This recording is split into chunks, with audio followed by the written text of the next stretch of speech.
ओम साई राम। श्री सच्चिदानंद सद्गुरु साईनाथ महाराज की जय। साईं बाबा के सभी भक्तों को मेरा सादर प्रणाम। मैं साईं रीना, साईं लाडली रीना चैनल में आपका स्वागत करती हूँ। आज की कथा साईं बाबा का सबसे बड़ा संदेश अर्थात श्रद्धा और सबूरी।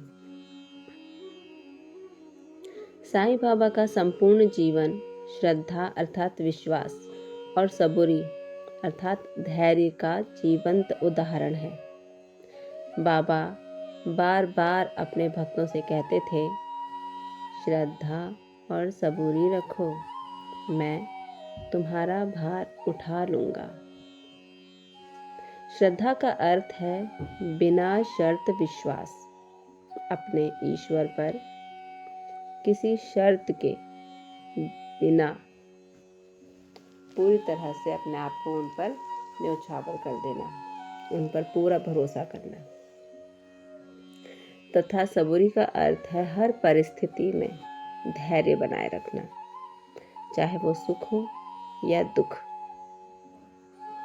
चाहे कोई अच्छा समय हो चाहे बुरा। हमें अपने आप को संयमित रखना है, धैर्य बनाए रखना है। शिरडी आने वाले कई भक्त बाबा की परीक्षा में असफल हो जाते थे, लेकिन जो श्रद्धा और सबूरी से टिके रहते थे, बाबा उन्हें कभी निराश नहीं करते थे। इसी पर एक प्रसिद्ध प्रसंग है। एक भक्त बहुत परेशान होकर साईं बाबा के पास आया। नौकरी उसकी चली गई थी, घर में कष्ट था, जीवन यापन के लिए भी सुख सुविधाओं के लिए किसी भी प्रकार का कोई साधन नहीं था, तथा उसने बाबा से तुरंत समाधान मांगा। बाबा मुस्कुराए और बोले, सबूरी रखो। जब बाबा से सबूरी शब्द सुना तो वह क्रोधित हो गया, उसे गुस्सा आ गया कि मेरी स्थिति इतनी गंभीर हो रही है, मैं अपने घर में किसी भी प्रकार का कोई सुख सुविधा नहीं है, और फिर भी बाबा मुझसे सबूरी करने के लिए, सबूरी रखने के लिए कह रहे हैं। उसे लगा बाबा उसकी मदद नहीं करना चाह रहे। लेकिन कुछ ही दिनों में उसी भक्त को पहले से बेहतर काम मिल गया। तब उसे समझ आया कि बाबा देर नहीं करते, बाबा सही समय का इंतज़ार करते हैं तथा अपने भक्तों को सही समय पर उसका फल देते हैं। सबूरी रखने का अर्थ यह नहीं कि ईश्वर हमें नहीं सुन रहे, हम पर ध्यान नहीं दे रहे हैं।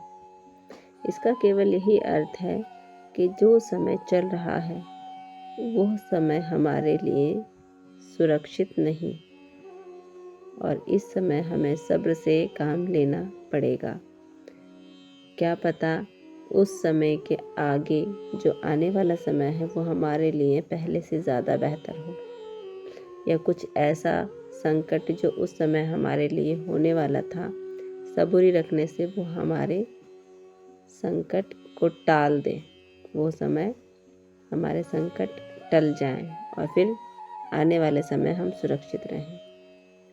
तो बाबा की जो श्रद्धा और सबूरी की शिक्षा है उसके कई मायने निकलते हैं, कई अर्थ निकलते हैं, परंतु हम भोले भाले इंसान, मानव, जो ईश्वर की बातों को पूरी तरह नहीं समझ पाते।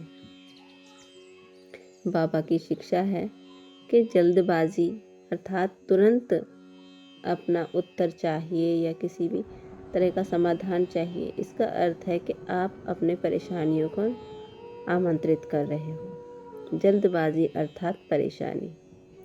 धैर्य अर्थात समाधान। धैर्य रखकर हम किसी भी कष्टों का, संकट का समाधान कर सकते हैं और सही समाधान हो सकता है। धैर्य अर्थात समाधान। तथा विश्वास। विश्वास अर्थात चमत्कार। जब हम ईश्वर पर विश्वास कर लेते हैं तो हमने कई बार देखा होगा कि हमारे साथ अपने आप ही चमत्कार हो रहे हैं। कोई स्थिति ऐसी होती है कि हमें कुछ नहीं मिल रहा और अचानक ही हमारी कहीं ना कहीं से मदद आ जाती है।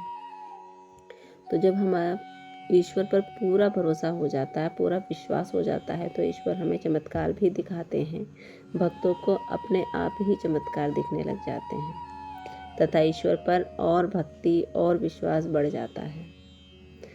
बाबा कहते थे कि जो हुआ अच्छा हुआ, जो हो रहा है अच्छा हो रहा है तथा जो होगा वो भी अच्छा ही होगा। आज के जीवन में इस कथा की सीख। आज हम तुरंत परिणाम चाहते हैं, तुरंत पैसा चाहते हैं, तुरंत सुख चाहते हैं और तुरंत ही हर कष्ट, हर संकट का समाधान चाहते हैं। लेकिन साईं बाबा हमें सिखाते हैं कि सही समय पर मिला वरदान गलत समय पर मिले सुख से कहीं बेहतर होता है। इस कथा का निष्कर्ष निकलता है कि यदि जीवन में कठिन समय चल रहा है तो घबराएं नहीं। बस इतना कहिए, साईनाथ मुझ में श्रद्धा और सबूरी बनाए रखना। बाबा स्वयं रास्ता बना देंगे। अर्थात जब हम अपनी जीवन की नैया का हम खिवैया ईश्वर को बना देते हैं तो हम अपने आप ही, हमारी नौका, हमारी नाव भवसागर से पार हो जाती है। परंतु यदि वो नैया का खिवैया हम खुद ही हैं तो हम तो वैसे ही मंद बुद्धि हैं, हमें कुछ नहीं पता कि हमें अपनी नाव किस तरफ ले जानी है, किस दिशा में मोड़नी है। तो हम तो बस भवसागर में ही घूमते रहेंगे। तो इसका कथा का सार केवल यही है कि ईश्वर पर श्रद्धा रखिए और अपने जीवन में सबूरी बनाए रखें। इस कथा की इस सुविचार के साथ आज की कथा यहीं समाप्त होती है। बाबा आप सब पर कृपा रखें, आपको आशीर्वाद दें और कष्टों से दूर रखें। ओम साई राम, जय साई राम। श्री सच्चिदानंद सद्गुरु साईनाथ महाराज की जय।